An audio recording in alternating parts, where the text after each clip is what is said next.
పరిపాలించమని ప్రజలు అధికారం నుంచి 124 సీట్లు ఇస్తే జగన్మోహన్ రెడ్డి అది చేశాడు, గతంలో ఇది చేశాడు, ఇప్పుడు ఇది చేస్తున్నాడు, మాకు అధికారులు మాట వినవట్లేదు. ప్రతిపక్షంలో ఉండగానేమో అధికారులు ఓట్లన్నీ మాకే వేశారు, ప్రతిపక్షం అప్పుడు జగన్మోహన్ రెడ్డి గారి ప్రభుత్వం మీద వ్యతిరేకత వెల్లువెత్తింది, అధికారుల ఓట్లన్నీ మాకే వేశారు, ఈ రాష్ట్ర ప్రజలందరూ ఓట్లు మాకే వేశారు, మాకు మద్దతు తెలిపారు, అన్ని సంఘాలు మాకు మద్దతు ఉన్నాయి, అధికారులు ముఖ్యంగా ఉద్యోగస్తులందరూ మా పక్కే ఉన్నారని చెప్పింది వాళ్లే. ఇప్పుడు అధికారులందరూ వాళ్ళ వైపు ఉన్నారని చెప్తుంది వాళ్లే. ఇప్పుడు మళ్ళీ అధికారులు మా మాట వినట్లేదు. 164 సీట్లు మీరు గమనించండి ఒకసారి. అధికారం రాకముందు వాళ్ళు ఏం మాట్లాడారు, అధికారం వచ్చిన తర్వాత వాళ్ళు ఏం మాట్లాడుతున్నారు. ఇప్పుడు పరిపాలన చేయమని మీకు అధికారం ఇస్తే జగన్మోహన్ రెడ్డి గారు అది చేశారు, గత ప్రభుత్వంలో ఇది చేశారు, ఏ తప్పు చేసినా మీకు చర్య తీసుకునే అవకాశం మీ దగ్గర ఉంది. ఇప్పుడు మీకు అవకాశాలన్నీ మీ దగ్గర ఉన్నాయి. కేంద్ర రాష్ట్ర ప్రభుత్వాలు, ఉమ్మడి ప్రభుత్వం ఇక్కడ ఉంది. అమ్మా నన్ను చెప్పని అమ్మా, మీరు ఇంటరప్ట్ అవుతున్నారు, చెప్పని అన్ని నన్ను మాట్లాడండి ప్లీజ్. ఇప్పుడు అవకాశం ఉంది, చర్యలు తీసుకొని మీరు పరిపాలన సక్రమంగా కొనసాగించండి.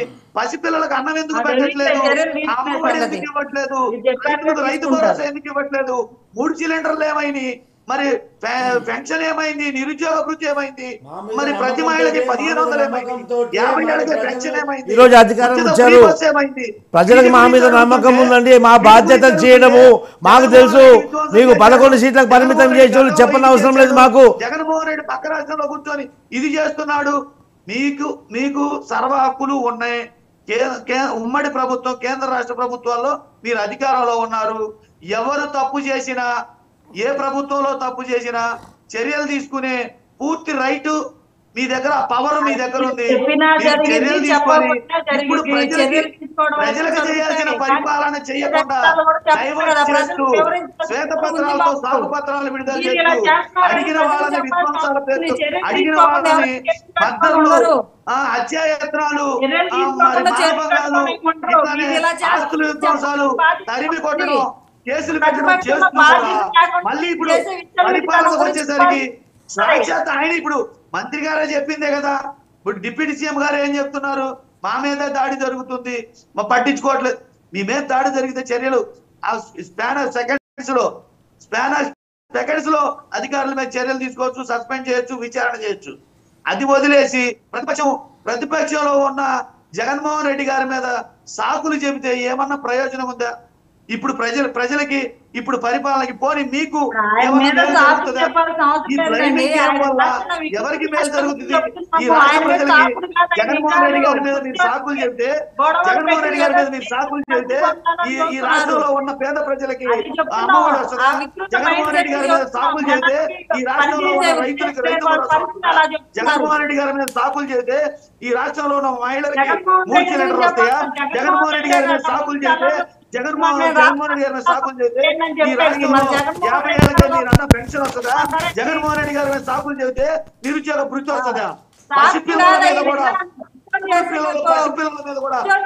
ఆడేసి రొటీన్ గా రెగ్యులర్ గా జరుగుతున్న వాటిని పక్కన పెట్టేసి ఎన్ని మాటలు మాట్లాడుతున్నారు, ప్రజలకి పరిపాలించమని ప్రజలు మీకు అధికారం ఇస్తే గత ప్రభుత్వం మీద, ప్రతిపక్షం మీద సాకులు వెతుకుతున్నారంటే మీరెంత, ఈ రాష్ట్రంలో ఎంత అసమర్థ పాలన ఉంది, ఈ రాష్ట్రంలో ఎంత విధ్వంసకరమైన పాలన ఉంది అనేది చెప్పకనే మీరే చెప్తున్నారు. వెంకటేశ్వర రెడ్డి గారు ఒక్క నిమిషం అండి. 50 రోజుల్లోనే విధ్వంసం జరిగిపోయిందండి.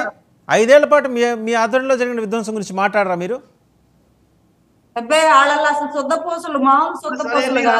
ఏమండి, 5 ఏళ్లలో విధ్వంసం జరిగిందని వాళ్ళు అంటున్నారు. అన్నదాని మీద చర్యలు తీసుకోవాల్సింది ఎవరండి? చర్యలు తీసుకోవాల్సింది ఎవరు?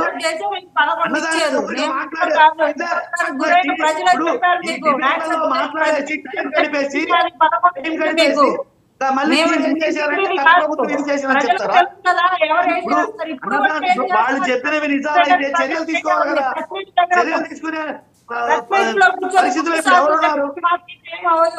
చర్యలు తీసుకోకుండా ఏంటండి మాట్లాడండి, పేద ప్రజలకు అన్నం పెట్టండి అయ్యా అంటే పేద ప్రజలకు పెన్షన్ ఇవ్వండి అంటే, పేద ప్రజలకు నిరుద్యోగ వృత్తి ఇవ్వండి అంటే, పేద ప్రజలకు సిలిండర్లు ఇవ్వండి అంటే, మీరు ఇచ్చిన మాటలే నెరవేర్చండి అంటే, మీ మేనిఫెస్టోని అమలు చేయండి అంటే, గత ప్రభుత్వం ఇది చేసింది, జగన్మోహన్ రెడ్డి గారు ఇది చేశారు, జగన్మోహన్ రెడ్డి గారు సంవత్సరం చేస్తున్నారు.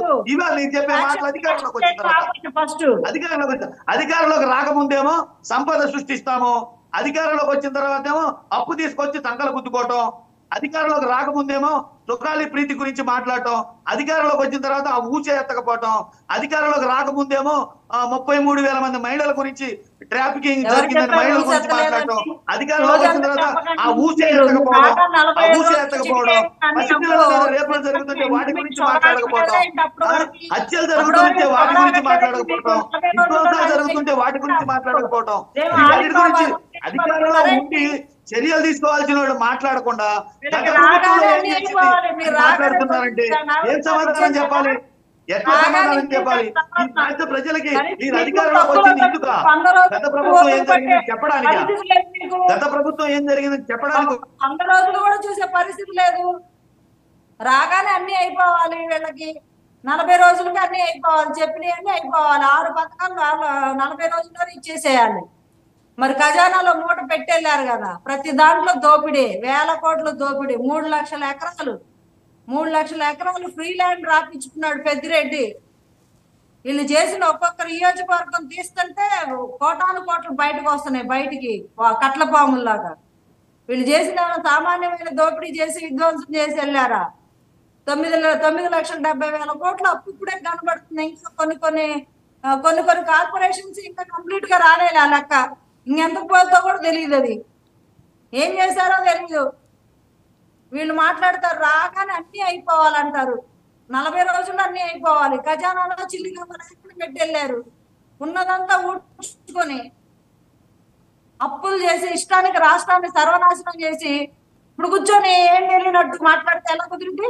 మీరు చేసిన దరిద్రాల గురించి, చేస్తున్న దరిద్రాల గురించి చెప్పాలి కదా. జగన్మోహన్ రెడ్డి ప్రతిపక్ష నాయకుడు, కనీసం ప్రజల తరఫున బాధ్యతగా రాష్ట్ర అభివృద్ధి కోసం కోరుకునే వాళ్ళగా నోరు మూసుకొని ఉండాలి. కానీ ఇలా గొడవలు చేయండి, గంజాయి తాగండి, హత్యలు చేయండి, మర్డర్లు చేయండి, ఏడబడితే ఆడ గొడవలు చేయండి, లా అండ్ ఆర్డర్ కంట్రోల్ తప్పించండి, మళ్ళీ నేను రావాలని అధికార పిచ్చి పిచ్చిగా చేస్తే ఎట్లా కుదిరింది?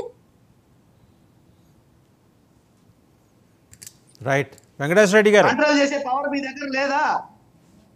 కంట్రోల్ చేసే పవర్ మా దగ్గర ఉంది కాబట్టి చెప్తున్నాము. కంట్రోల్ చేయాలి, కంట్రోల్ చేయాలి. మళ్ళీ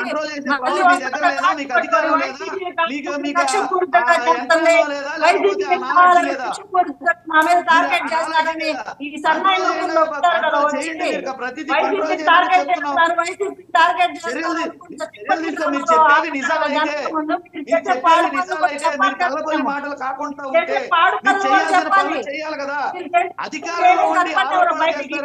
మీరు చేస్తే ఏం కనపడరు, అధికారంలో ఉండి పరిపాలించాలి మేడం, ఆరోపణ చేయకూడదు. మీరు ఇంకా ఇంకా చెప్పుకోవడానికి ఏముంది? చెప్పుకోవడానికి ఏముంది? మీరు అంత సర్వనాశనం చేసిపోయారని అందరికి తెలిసిపోయింది. శ్వేతపత్రాలు రిలీజ్ అయినాయి, మీరు చేసిన అవినీతి తెలిసిపోయింది, మీరు ఖజానాను ఏ రకంగా చేశారు, ఆంధ్ర రాష్ట్రాన్ని ఏ స్థితిలో పెట్టెళ్ళారో అందరూ తెలిసిపోయింది. చేయడానికి ఏముంది మీ దగ్గర? చేసే పని చేసే వాళ్ళతో పని చేసుకుంటుంటే 14 నుంచి 19 వరకు మీరు అసలు రాష్ట్రానికి వచ్చిన తేడా పట్టుకోవద్దు. మీరు అసలు వైఎస్ఆర్సీపీ పార్టీ అనేది రాష్ట్రానికి వచ్చిన తేడా అది ఎప్పుడు ఎక్కడ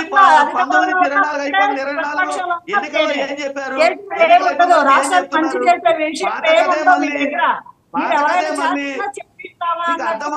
ప్రజలకు కూడా అర్థమవుతుంది, చెప్తున్నారు, చూద్దాం. ఇప్పుడు కాలం సమాధానం చెప్తుంది అందరికి. మీరు ఎంత పవర్ లో ఉన్నా, ఎంత ప్రజలు మర్చిపోతారు. అసలు ఆయన బయట కదా ఈ పిచ్చి పిచ్చి పనులన్నీ చేస్తున్నాడు. కూర్చోబెట్టి జైల్లో తీసుకెళ్లి జైల్లో పెడితే గానీ అప్పుడు తెలుస్తుంది ఆయనకు కూడా. ఇంతకీ విజయమ్మ గారు నిర్ణయం తీసుకున్నారు కదా, ఎప్పుడు విలీన ప్రకటన ఉండొచ్చండి వైసీపీ కాంగ్రెస్లో? విజయమ్మ గారు ఐ థింక్ సూత్రధారిగా వ్యవహరిస్తున్నారు కదా, ఎప్పుడు ఉండొచ్చు? విజయమ్మ గారు ఫస్ట్ ఆఫ్ ఆల్ విజయమ్మ గారు కాంగ్రెస్ పార్టీ కాదు. అక్కడ కలిసిన జేసీ దివాకర్ రెడ్డి గారు కాంగ్రెస్ పార్టీ కాదు. అక్కడ కలిసిన విధానం, అక్కడ కలిసిన హాస్పిటల్లో కలిసిన విధానం అది రాజకీయ చర్చకి వేదిక కాదు. అది ఇవన్నీ పెట్టుకొని ఈ పుకార్ల వల్ల వీటి వల్ల ఈ గ్యాసిప్స్ వల్ల ఏమన్నా ఎవరి కడుపు అన్నా నిండుతుందా? ఒక్క పేదవాడి కడుపు నిండుతుందా? ఒక్క పేదవాడికి అన్నం పెడుతుందా?